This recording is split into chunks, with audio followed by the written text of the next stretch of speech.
Bonjour. Il me semble que je suis beaucoup dans ma voiture dans ces dernières vidéos. Le décor n'est pas très varié et c'est pas dans mes habitudes. On va croire que je suis en train de copier Aldostérone, hein. Mais bon, en même temps, soit je sors et il y a du vent et ça gâche le son, soit il y a le trafic incessant, insupportable. Là, ça a l'air tranquille, hein. On dirait qu'il n'y a pas de voiture qui passe, mais les lois de Murphy, hein. À peine je vais sortir et ce sera les bouchons directs, quoi. Je vais quand même essayer, juste pour voir. Ouais. Tu vois, à peine je suis sorti, tu vois, hein, cette voiture-là. Loi de Murphy. Tout est là pour m'emmerder, je te dis. Bon, le décor est magnifique, hein, ces couleurs, c'est incroyable. Sauf si t'aimes pas le brun et le vert, évidemment. Le ciel n'est pas très bleu, mais par contre, mon t-shirt, si. Donc ça, c'est la loi de l'univers, c'est l'équilibre total. Quoique l'univers a plusieurs lois, je pense, hein.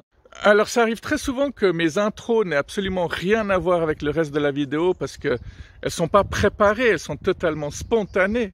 Et là, si je suis en train de faire une vidéo en ce moment, c'est parce que je me suis dit qu'il n'y en a pas eu assez ces dernières coupures, c'est parce qu'il y a sans cesse des voitures. Bon, ça fait du bien de prendre un peu d'air, mais si je veux parler de voiture, c'est mieux que je reste dans ma voiture. Des fois, il y a des gens qui me disent je vais bientôt passer mon permis et je me dis c'est quand même fou qu'il y ait des gens qui vont passer leur permis au moment où la plupart des gens ne savent pas conduire.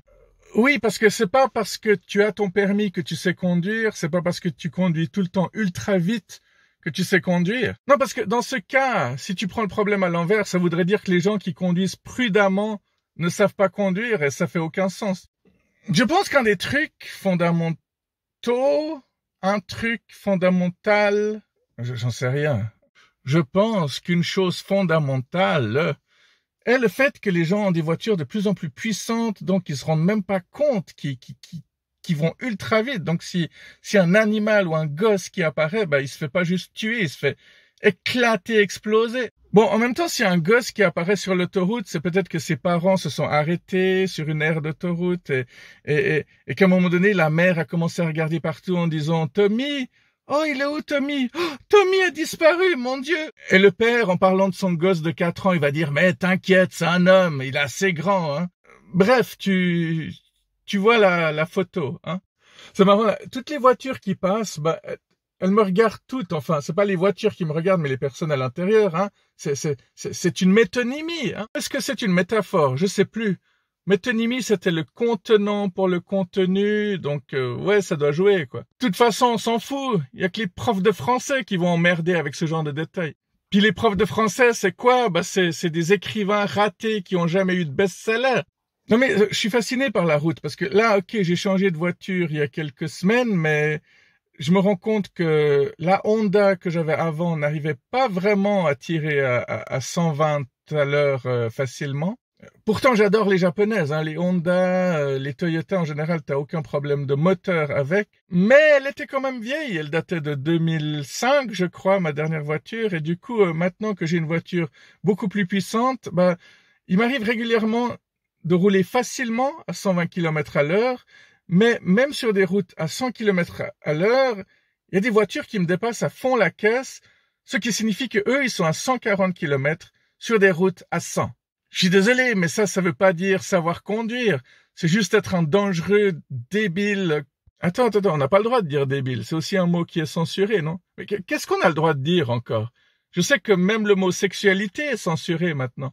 Quand tu penses qu'il y a des gens qui sont morts pour que la censure disparaisse et que là, en 2024, on est en plein dans la censure, tu peux même pas dire le mot sexe sur YouTube, quoi. Enfin, à moins que tu sois pas connu comme moi, ça c'est un avantage. Moi, je peux encore tout dire, hein. Je peux dire bite, couille, nichon sur ma chaîne sans problème. Je peux même dire gonzesse.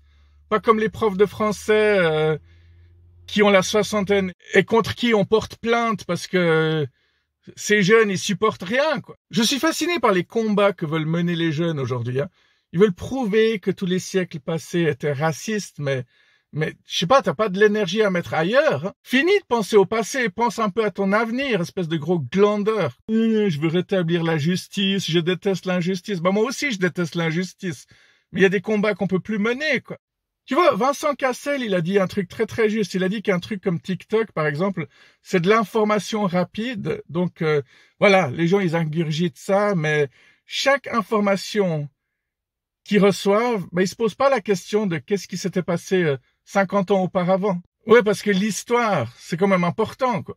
Simplement dire que dans le temps, ils étaient tous racistes, homophobes, sexistes, ça mène pas à grand chose. Alors de ce côté-là, ça fait plaisir de voir que les choses ont évolué. Mais quand quelque chose évolue, ça part toujours dans l'autre sens à un moment donné et ça devient l'autre extrême.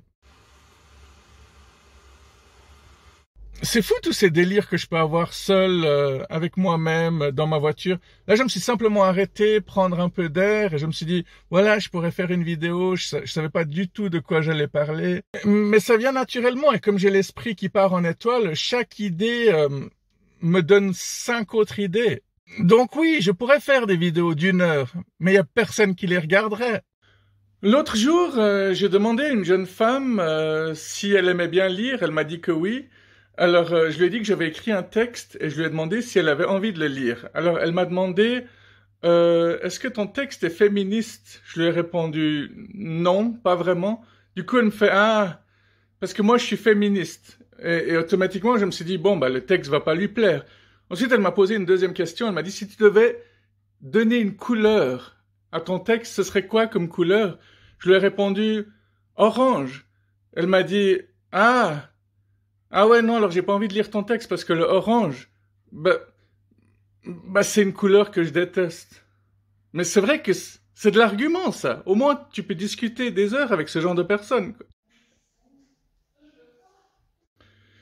Les trottinettes, c'est un peu comme les pitbulls, en fait. C'est que c'est pas une mauvaise chose en soi, c'est juste la personne qui l'a acheté, le problème, en général. Hein. Ok, c'est fini pour aujourd'hui. À bientôt.